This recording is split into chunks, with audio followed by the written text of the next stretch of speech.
The Inquisitor has brought us a long way from the circle. Rest assured, dears, I'm never truly out of my element. Outflexed by the ladies again. Crestwood isn't far. Let's be good neighbors and deal with their outlaw problem. Now before we start moving, just take a quick look around. This is Crestwood. This area is bigger than any area that we've ever made. Bigger than all of Dragon Age 2 put together. We're not going to give you 15 minutes to run across in a straight line. If that was even possible, to sort of a mountain in the way. And actually, this is far from the biggest area in Dragon Age Inquisition. Mike, why don't you start walking us through? Sure. So Crestwood is part of Ferelden. Its ancient origins was set in, you're kind of coming home, but it's one that wasn't too heavily touched by the blight. But more importantly, it's a place we've already been. We're a fair ways into the game here, and at this point, the Inquisition already has a presence in this region. The Inquisitor's troops are here, our men are in place, and in response to that, we've received a counterattack. The enemies are coming, they're trying to take the keep that we hold, and that we use to maintain our presence. This is bad news, but the Inquisitor comes to this kind of thing because as Inquisitor, you're an inspiration as much as you are a leader. And being there on the front lines is absolutely important to maintain the morale and to maintain the position that you hold. As we come down to the water, you can see the warboats coming in. We're in the middle of essentially a live event that's occurring, and also a coruscation of green energy. I love the word coruscation. What that is a side effect of that massive hole in the veil we talked about, the tear.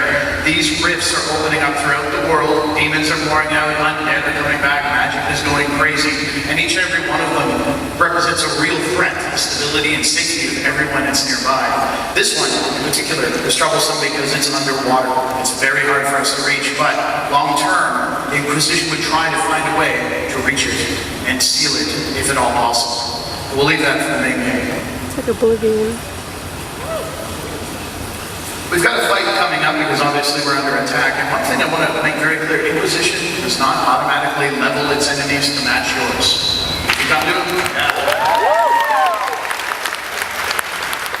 You know what that means. Let's do something.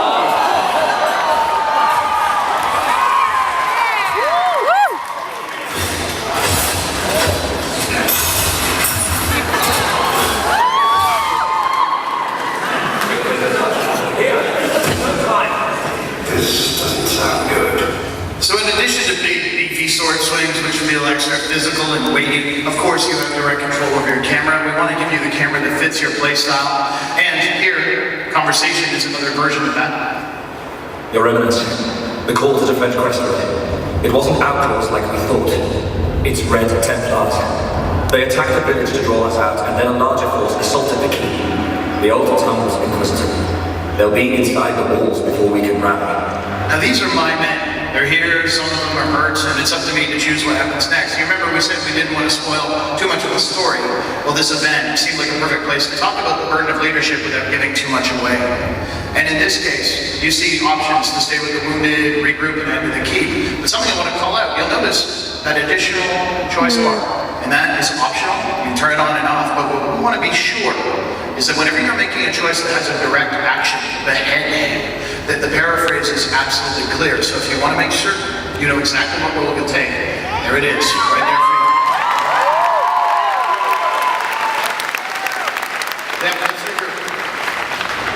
Get every able soldier on their feet. I want you defending the keep. Inquisitor, of course. Leave the wounded and go to the keep. What about Crestwood? Crestwood needs the Inquisition strong. Now without consequence, choice is relatively meaningless, and we put a big emphasis on consequence. They range from the big to the little. Obviously here, our men are going to go to the keep. That's going to affect our gameplay, but also you heard Varric is upset. And relationships with your companions, how they feel about you, how they feel about the decisions you're making, remain a huge focus for the Dragon Age franchise and for Dragon Age Inquisition.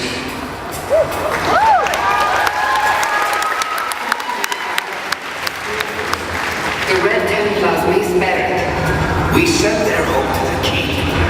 Come on, Inquisitor. Let's get over there. Now, in Dragon Age Inquisition, actions speak louder than words. We can head down there and try to protect Crestwood Village, even though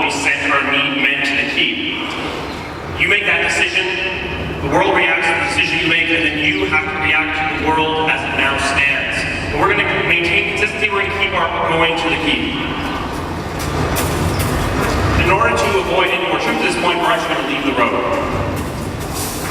Now in Inquisition, a big thing we're trying to focus on as well is making sure that we move to an understanding of how you interact with the world. It should go a little deeper than press A to do X.